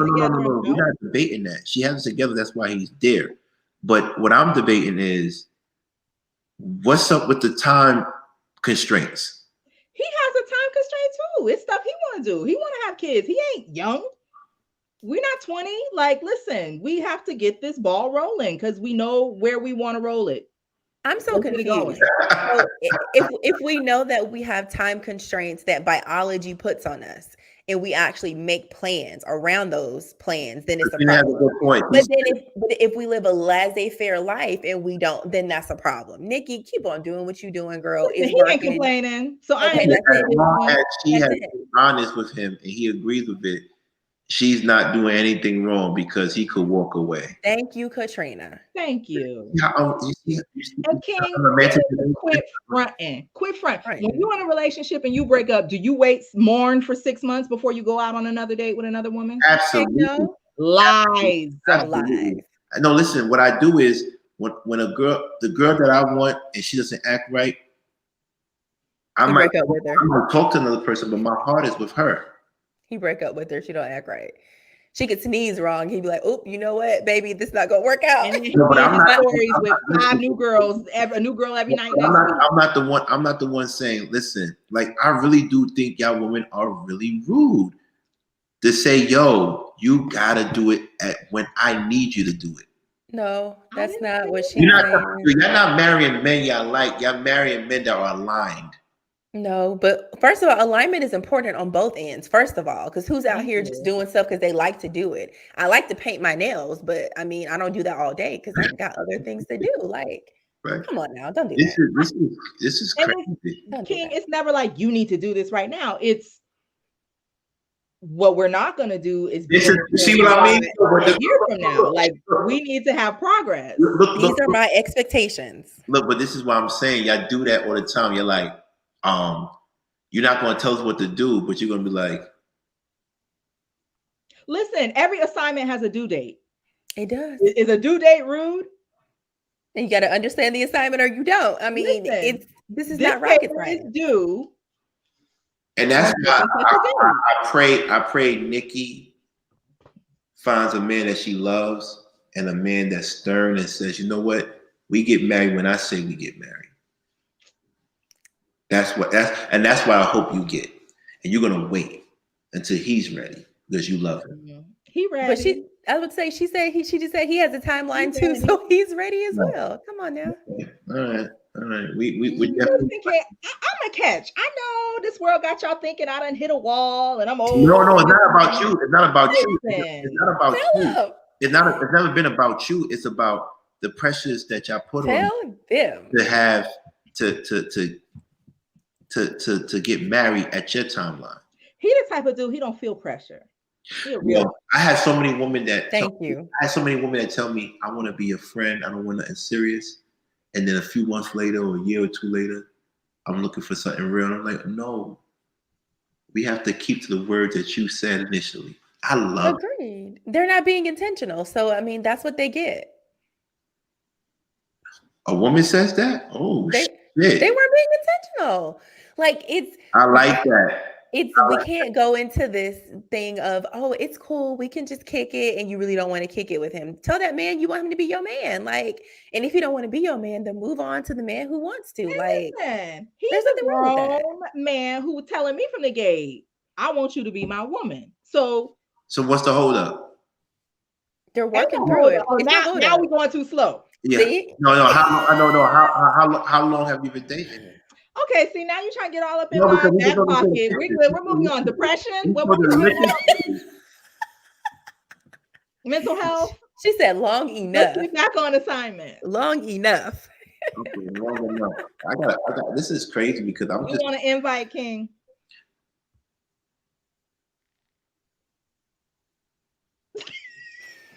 Listen, at the end of the day, listen, let's end this show because I'm trying to figure this out. We're gonna end this show today because we got a little off track. We got a little off topic, but I do know at the end of the day, I love that quote. Every assignment has a due date. Please put that on on your t-shirts. Every assignment has a due date. It does. That's it.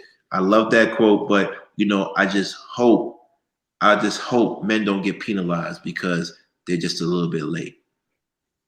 You might have to do some extra credit.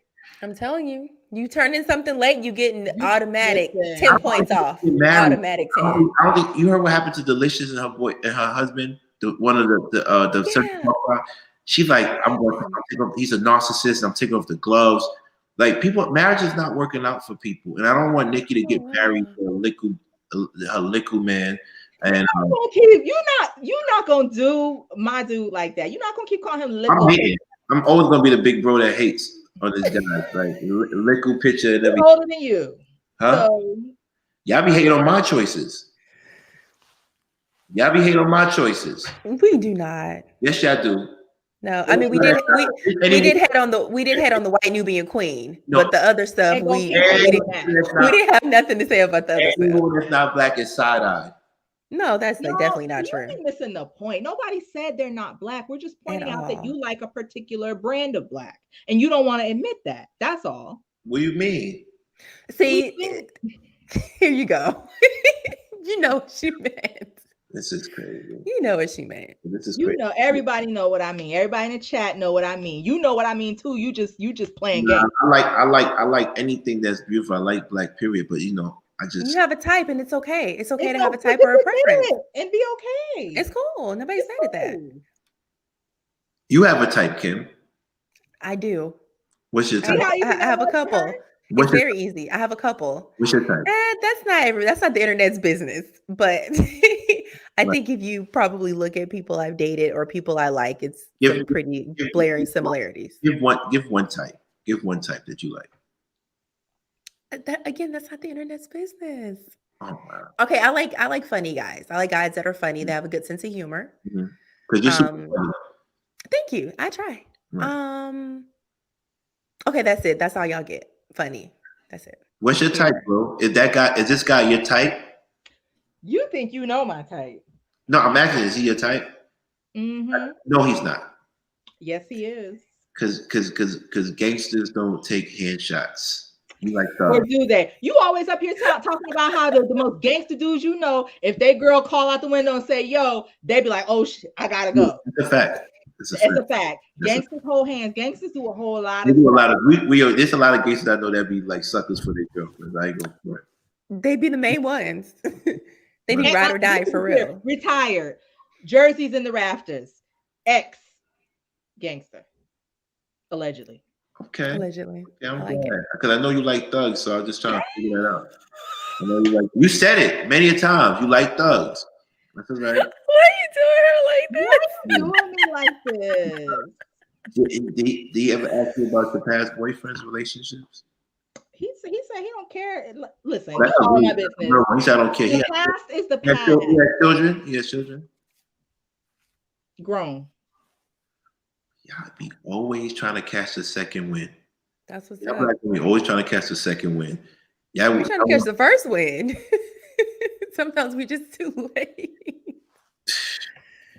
The first or the second or the third, child. It don't matter. Hilarious. Y'all are funny. Y'all in love, man. I swear y'all in love, man.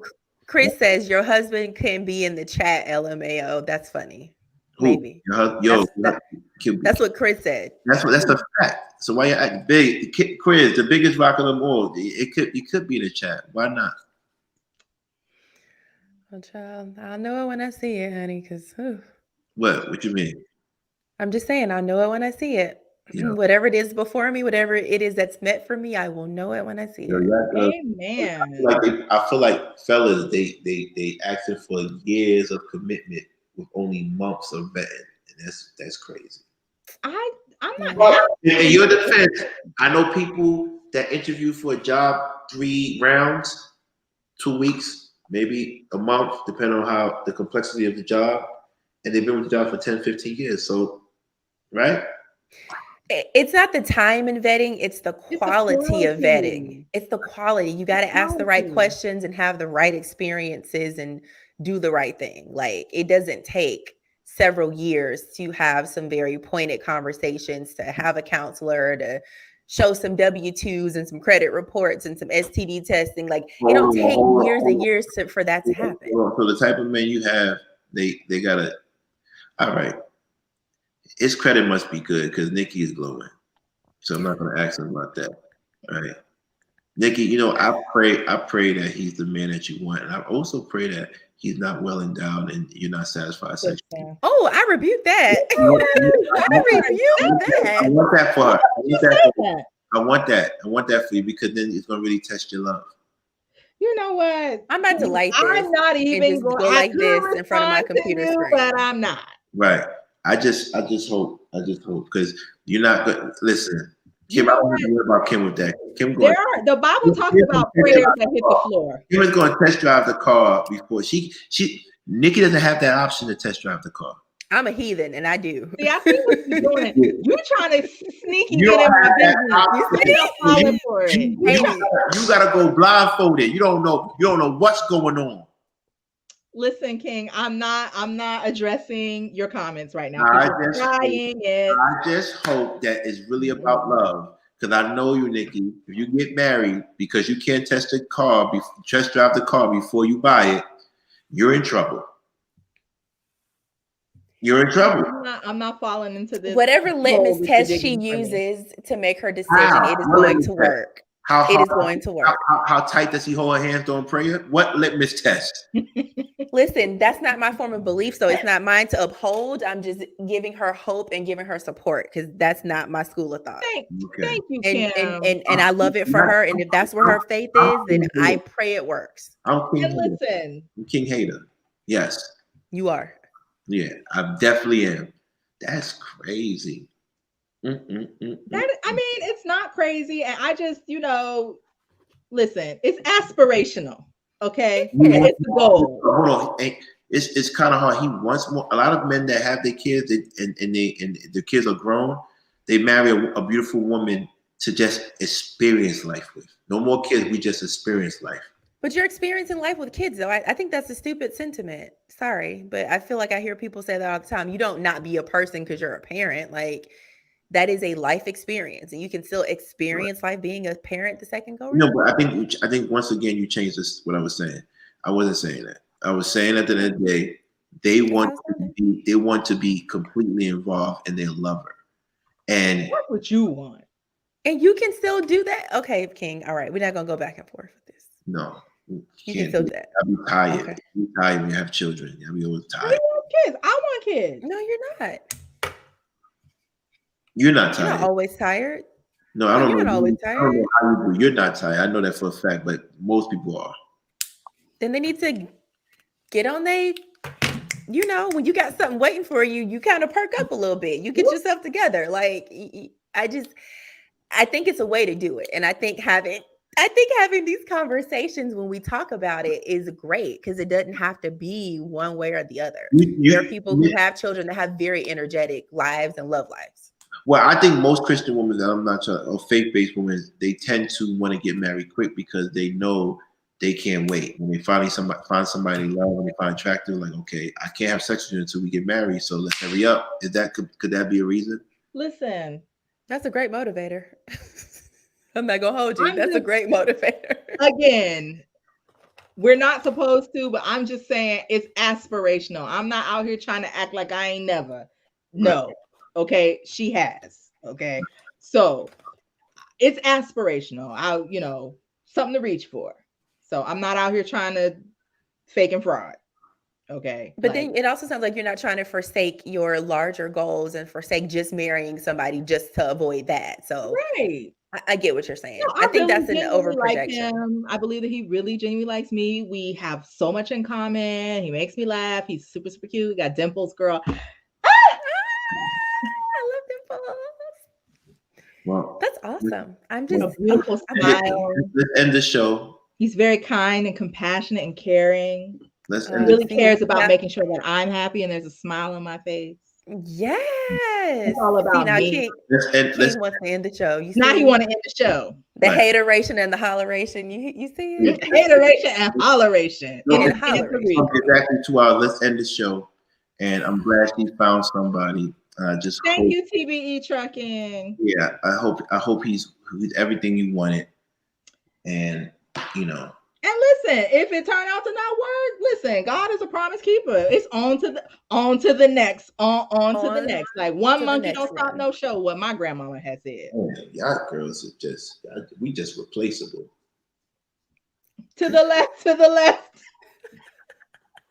Everything you own in the box to the left. Anyway, let me we said they said King looked like Kanye when Kim K was talking about Pete. Yo, Chris is hilarious. And with that being said, thank you everybody. Have a good night. It's funny. We did a very great show today. It was very positive, not talking about anybody else, and they still managed to be negative. That's crazy. Who? I don't know. I just got word back. They talk about me and the people I mess with. This is crazy. Listen, we're gonna pay that dust. We don't have energy to be given to that. No. Don't. We're vibrating higher. We definitely are. We are. We definitely vibrate hard. So I want everybody to have a good day. Have a good night. Good night, everybody. Peace out. Shout out. Thank you, Mr. Real Estate. I appreciate you. All right. Take care.